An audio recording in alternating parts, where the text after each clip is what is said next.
তোমাদের পাশেই আছি, হৃদয়ের কাছাকাছি। জীবনের পথ সোজা নয়, আশা নিয়ে নিত্য বাঁচি।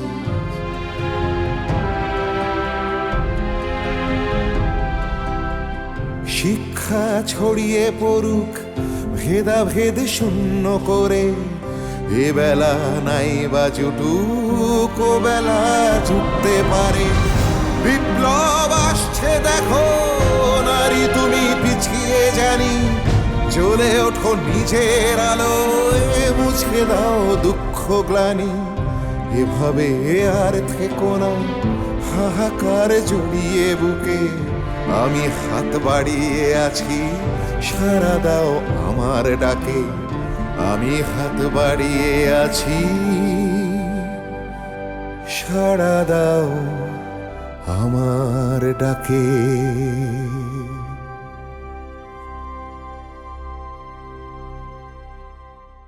আগে পিছে না ভাবলেই বিপদ অনিবার্য।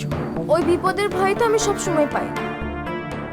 আমি বলি কি, আমাদের একটু সাবধানে থাকা উচিত। অন্তরের কথাগুলো কেমন যেন লাগছে,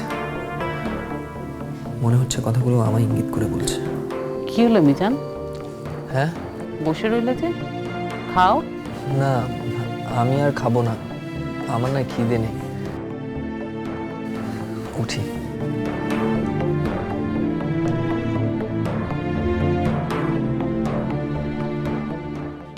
স্যার স্যার স্যার, খবর আছে। বলো। সুবিমল আজ রাতে বাড়ি আসছে। হ্যাঁ স্যার, পাক্কা খবর।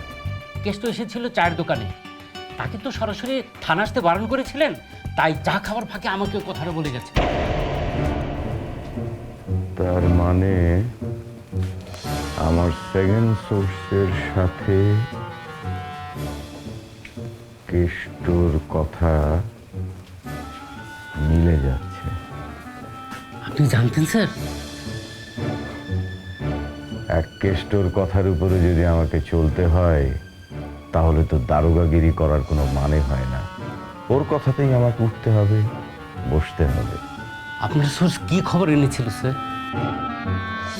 কেষ্ট যা বলেছে তাই, সুবিমল বাড়ি আসছে। আজ তোকে ছাড়বো না, বারবার ঘুঘু ধান খেয়ে যাও। তোর জন্য আমার সোর্স মরেছে, আমি পড়ার জোরে বেঁচে গেছি। এবার শুতে আসলে বুঝে নেব, একটা একটা করে গরম শীষে ঢুকিয়ে দেব। তোদের বিপ্লবীগিরি আমি ছুটিয়ে ছাড়বো। স্যার, সুবিমলকে জ্যান্ত ধরলে আমাদের কাজটা আর সহজ হয়ে যাবে। পালের গোদা ধরা পড়লেই বাকিগুলোকে একসাথে খাঁচায় পড়া যাবে। কান টানলে মাথা আসবে স্যার। শোনো, ওইসব ধরাধরির মধ্যে আমি নেই। ওই বেটারা রক্ত বীজের ঝাড়, ওদের শেষ রাখতে নেই। ধরো আর শেষ করে দাও, দেশ স্বাধীন করার স্বপ্ন চুকিয়ে দাও। আমি ওইসব সারেন্ডারে বিশ্বাস করি না। তাজা বলেছেন, সুবিমল আমাদের কম রাতের ঘুম নষ্ট করেনি। আজ যদি পেয়ে যান, তাহলে ওর লাশ ফেলে দিন, তারপর দেখা যাবে কি। কাজটা কিন্তু অত সহজ নয়। সুবিমল কিন্তু ডেঞ্জারাস, ওর বন্দুকের নিশানা অব্যর্থ। ওর মুখোমুখি এনকাউন্টার হলে কি হবে বুঝতে পারছো? স্যার, আমাদের আগে থেকে বাড়িটা ঘিরে রাখতে হবে। না, ওর বাড়ির একদিকে ডোবার জঙ্গল, ওদিক থেকে পালালে সমস্যা হবে। ওর বাড়ি থেকে বের হওয়ার পথেই আমাদেরকে ওঁত পেতে থাকতে হবে। ঠিক বাঘ যেভাবে শিকার করার সময় ধৈর্য ধরে থাকে, সেভাবে ও বেরোলেই ওকে ধীরে ধীরে ঘিরে ফেলতে হবে। বন্দুকের নিশানায় এলেই ফায়ার। মাথা বাজে দুজন সেপাই তৈরি রাখো। আজ রাতেই এসপার না হয় ওসপার। Yes sir.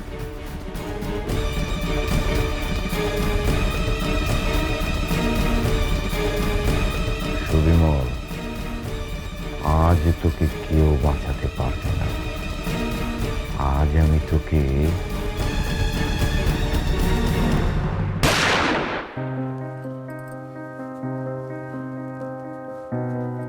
কি গো, এখনো তো এলো না? কখন আসবে? আসবে না নাকি? আসবে আসবে, এত অধৈর্য হয়ে না তো, হুট করে চলে এলি তো হলো না। পুলিশের চর্যার নজর পড়লে সর্বনাশ হয়ে যাবে, সেটা কি তুমি জানো না? সবই জানি, তবু যে আমার দেরি সইছে না গো। কতদিন পর ছেলেটাকে চোখের দেখা দেখবো। সে তো ঠিকই, তো ধৈর্য হারালে চলবে না পারুল।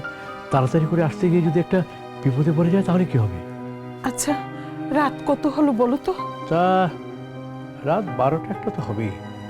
ও এখন যে কোনো সময় চলে আসতে পারে। আগের বার তো এই সময় এসেছিল। সেবার তো এসে একটু দেখা করেই চলে গেল। সামনের ভাতটা পর্যন্ত খেতে পারলো না ছেলেটা। কি করে খাবে?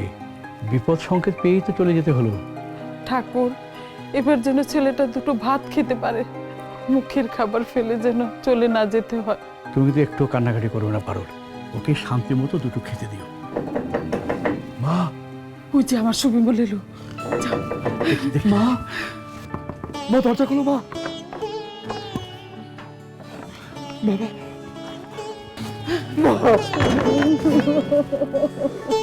মা, এভাবে সময় নষ্ট করো না, ওকে সুস্থের মতো দুদণ্ড বসতে দাও। কতদিন পরে এলি, আগে তো মাঝে মাঝে আসতিস। তোকে দেখার জন্য মনটা হু হু করে কেঁদে ওঠে। কেমন করে আসবো না? চারদিকে তো পুলিশের চর, তাদের চোখ ফাঁকা দিয়ে আসা যে অনেক কঠিন না। কেমন আছিস বাবা? তোর শরীর ঠিক আছে তো? আমি একদম ঠিক আছি। তোমরা ঠিকঠাক আছো তো বাবা? আমি ঠিকই আছি। তোর মাকে নিয়ে যত অসুবিধা, ও কিছুতেই বুঝতে চায় না। তাই মা, তুমি তেমন অবুঝ ছিলে না? বাবা মা হলে বুঝতিস, সন্তান চোখের আড়াল হলে কত কষ্ট হয়। পারো, ওকে আগে খেতে দাও, খেতে খেতে কথা বলো। হ্যাঁ বাবা, বস, আমি তোর জন্য খাবার নিয়ে আসছি। বসো।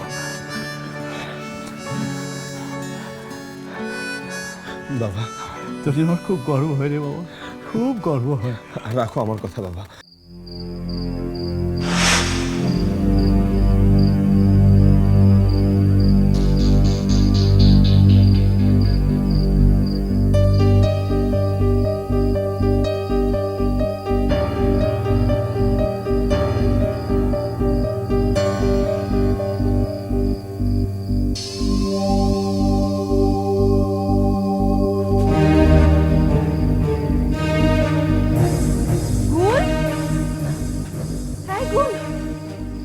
কোথায় যাচ্ছিস?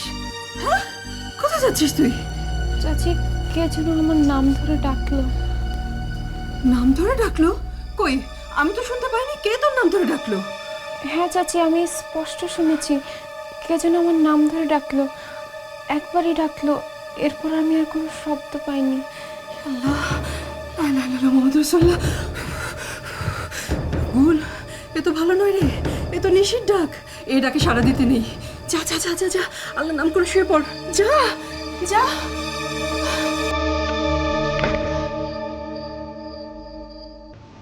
ভালোভাবে খেয়েছিস তো বাবা? হ্যাঁ মা, অনেকদিন পর একেবারে তৃপ্তি করে খেলাম না। আবার কবে আসবি বাবা? তা তো আমি জানি না বাবা, তবে তোমরা একদম চিন্তা করো না, আমি মাঝে মাঝে এসে তোমাদের দেখা দিয়ে যাব। সাবধানে থাকিস বাবা, মাঝে মাঝে সংবাদটুকু দিস। দেবো না, একদম দেবো না। আমাকে যেতে হবে।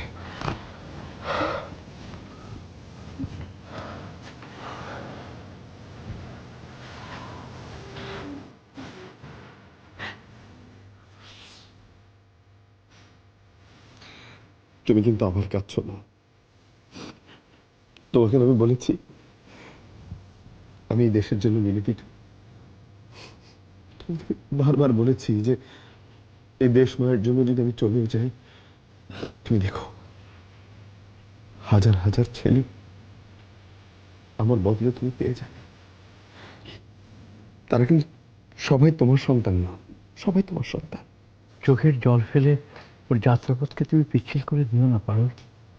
ওকে তো তুমি ধরে রাখতে পারবে না। গর্ভধারিণী মায়ের চেয়ে দেশ মায়ের টান যে অনেক বড়। ভাবছো কেন মা? এই জন্মে যদি না পারি, বলেছি তো আরেক জন্মে আমি ঠিকই তোমার কাছে ফিরে আসবো। এইভাবে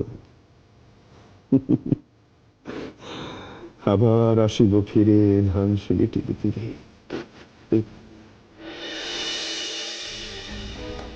আর দেরি করিস নি বাবা, বেরিয়ে পড়। পুলিশের নজর নিশ্চয়ই এদিকে আছে। হ্যাঁ হ্যাঁ, বাবা ঠিকই বলেছে। এবার আমার হাসি মুখে বিদায় দাও, আর যাবার আগে আমার মাথায় হাত রেখে আশীর্বাদ করে দাও, যেন বিনয় দা, বাদল দা, দিনেশ দ্বারা যে পথে এগিয়ে গেছে, আমি যেন সেই পথে এগিয়ে যেতে পারি। আর মৃত্যুর আগে অন্তত দুটা ইংরেজের 5-8টা গোলামকে খতম করে যেতে পারি। আশীর্বাদ করো। আমি এমন আশীর্বাদ কিভাবে করব? আমি শুধু আশীর্বাদ করতে পারি দেশের জন্য, যাতে তুই কিছু করতে পারিস বাবা। জয় হ, বন্দে মাতরম।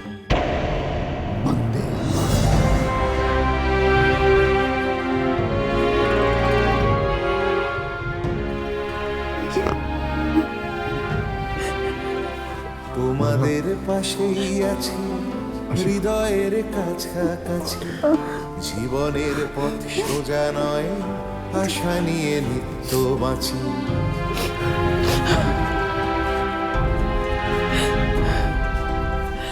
তোমাদের পাশেই আছি, হৃদয়ের কাছাকাছি, জীবনের পথ সোজা নয়, আশা নিয়ে নিত্য বাঁচি। এ মাটি তোমার আমার সাজাতে হবেই হবে, এ সময় ফুরিয়ে গেলে বলো তাকে কোথায় পাবে। আমি ভয় করছি না তো, তুমি হও আমার সহায়। আমি ভয় করছি না তো, তুমি হও আমার সহায়। আগামী দেখুক সুদিন, এভাবেও সব পাওয়া যায়। আগামী দেখুক সুদিন, এভাবেও সব পাওয়া যায়।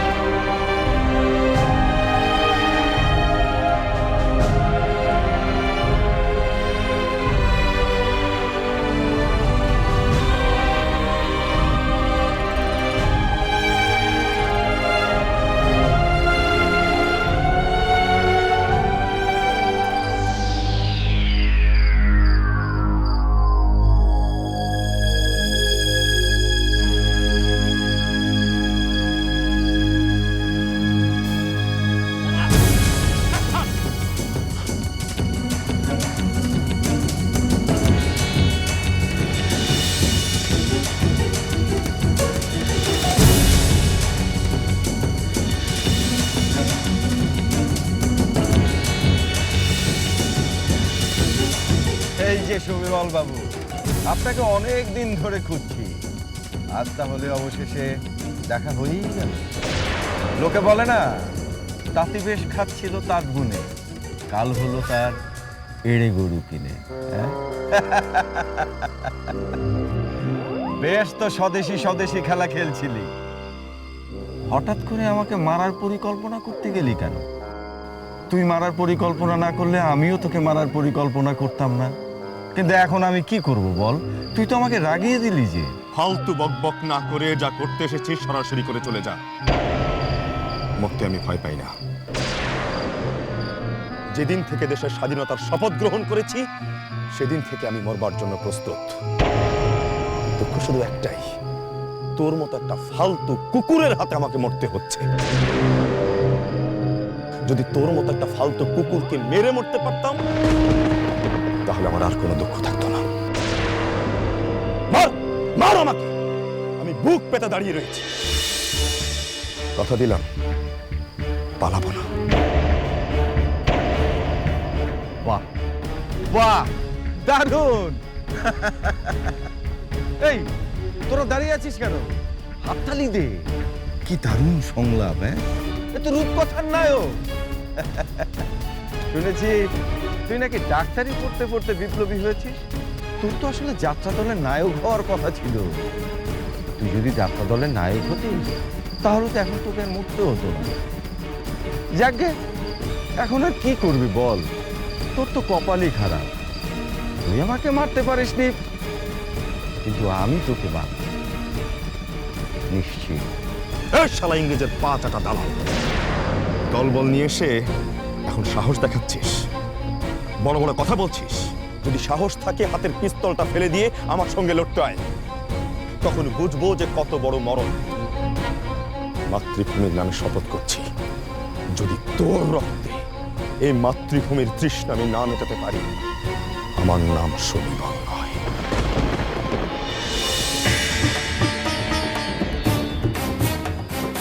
পুরি বাপরে বাপ, আমি তো ভয় পেয়ে গেছি। হ্যাঁ, তোর এই সংলাপ শুনে আমি আমার হাতের অস্ত্রটা ফেলে দিয়ে তোর সাথে মল্লযুদ্ধ করব? আমি তো রূপকথার রাজকুমার না রে, আমি হচ্ছি গিয়ে দারোগা, ইংরেজ সরকারের দারোগা। আর ইংরেজ সরকার এই পিস্তলটা কেন দিয়েছে জানিস? তোদের মতো বিপ্লবী ছাড়পোকাদের মারার জন্য। এখন তুই বল, আমি কি ইংরেজ সরকারের অবাধ্য হতে পারি? পারি। আর আমি তোর মতো অত সাহসীও না। কিন্তু এখন কি করবো জানিস? এই পিস্তলটা তোর বুকের বাম পাশে কলিজা বরাবর ঠেকিয়ে গুলি করব।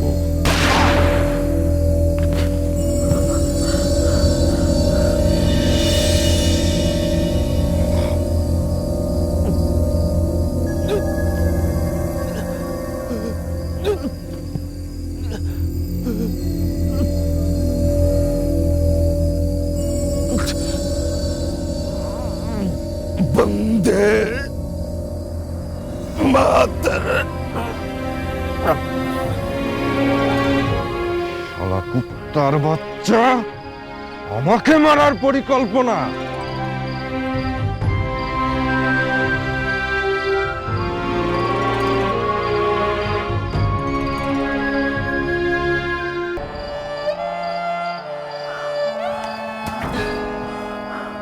হঠাৎ করে উঠে বসলে যে, হাঁপাচ্ছে কেন? কি হয়েছে? জল খাবে? দাঁড়াও দিচ্ছি।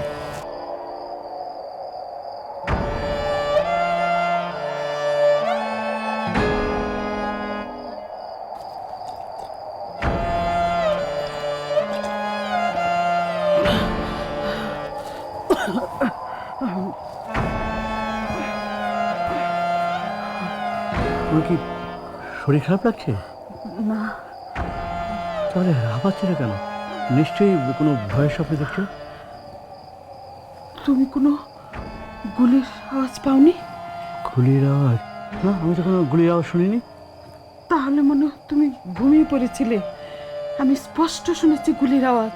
তুমি নিশ্চয়ই স্বপ্ন দেখেছো। সারাদিন তো এইসব দুশ্চিন্তাই তুমি করো। না গো না, স্বপ্ন নয়, আমি স্পষ্ট শুনলাম একটা গুলির আওয়াজ। ভয়ে আমার বুকটা ধরফর করছে। আচ্ছা, সুবিমলের কিছু হলো না তো? এসব এসব কি অলক্ষণের কথা তুমি ভাবতে বলো তো? গুলির শব্দ হয়নি, আর যদি হয়েও থাকে তাহলে সুমনের কিছু হয়েছে আমার কথা ভাবতে কেন? না গো, মায়ের মন কো গেছে। আমার মনে হয় সুবিমল নিশ্চয়ই কিছু হয়েছে। একটু আগে তো সুমনের সাথে দেখা করে গেল, ও তো ভালোই আছে। তারপরে তুমি ওর জন্য প্রস্তুত হচ্ছ কেন? আমি বলছি কিছু হয়নি সুময়। না, শুয়ে পড়ো, শুয়ে পড়ো।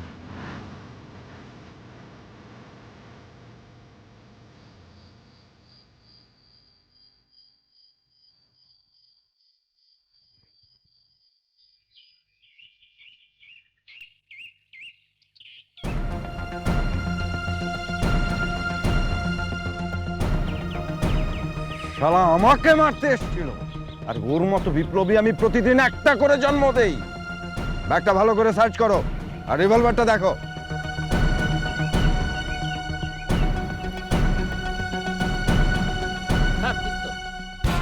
হ্যাঁ, ওটা সিজ করো, এভিডেন্স হিসাবে কাজে দিবে।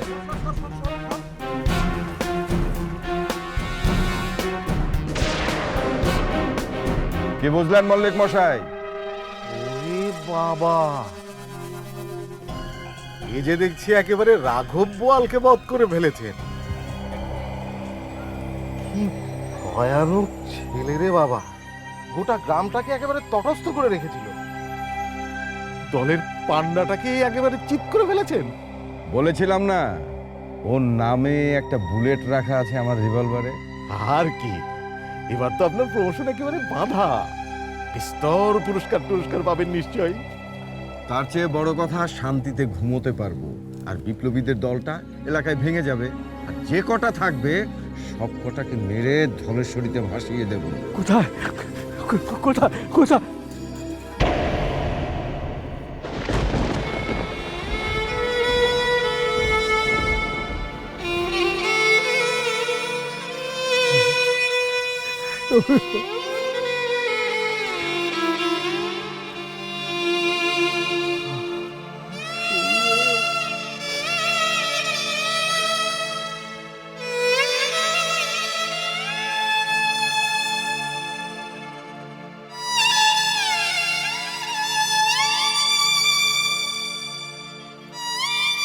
বুদ্ধিমশাই, ছেলেকে বিপ্লবী বানিয়েছেন, অথচ ঘরের মায়া কাটানোর মন্ত্রটা শেখাতে পারেননি।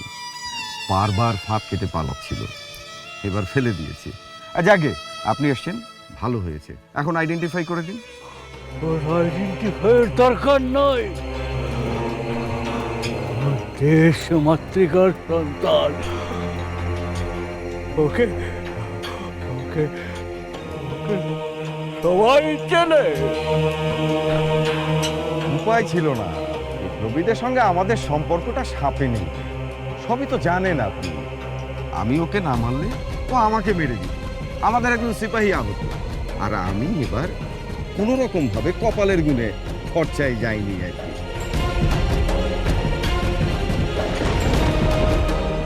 অবশ্য ও যদি সারেন্ডার করতো। থাক, আমার সুইমরের দয়ার কোনো প্রয়োজন নেই।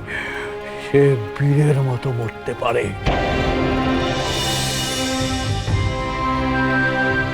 কুকুরের মতো দাসত্ব স্বীকার করতে পারে না। আপনাদের মতো ইংরেজদের চামচা হতে পারে না।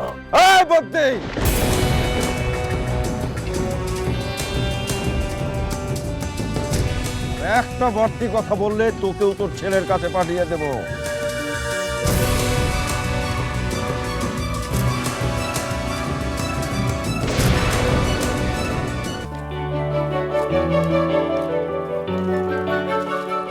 এই গাছটা ভালো করে চিনে নাও মিজান।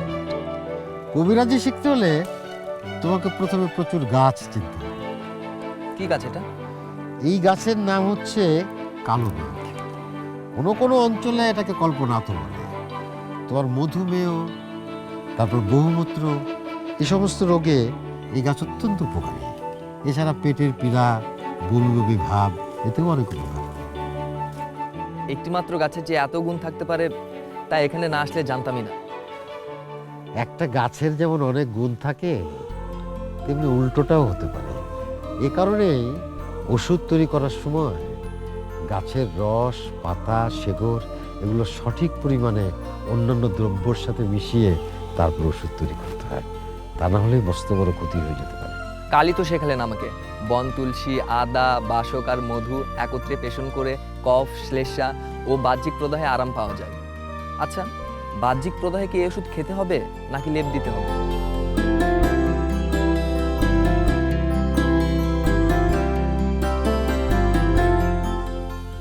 আপনি কি আমার কথা শুনছেন না?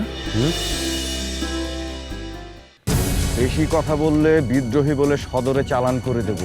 তারপর আর বাইরের মুখ দেখতে হবে না কোনোদিন। ভালো ভালো আপনার বন্ধুকে নিয়ে এখান থেকে চলে যান। আপনি যে নিরপরাধ লোকদের ওপর অত্যাচার করতে পারেন সেটা আমরা জানি। আপনাকে একটা কথা বলে রাখছি, বিড়ালকে বদ্ধ ঘরে মারার চেষ্টা করবেন না, তাতে সে বাঘের মতো হিংস্র হয়ে উঠবে।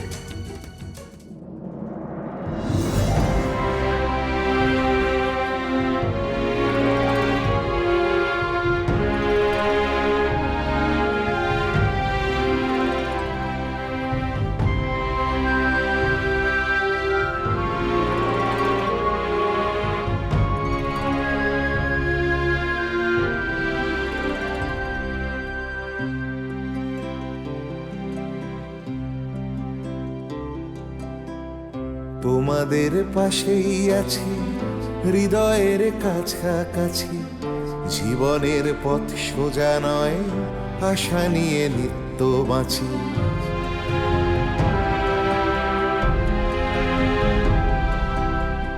তোমাদের পাশেই আছি, হৃদয়ের কাছাকাছি। জীবনের পথ সোজা নয়, আশা নিয়ে নিত্য বাঁচি।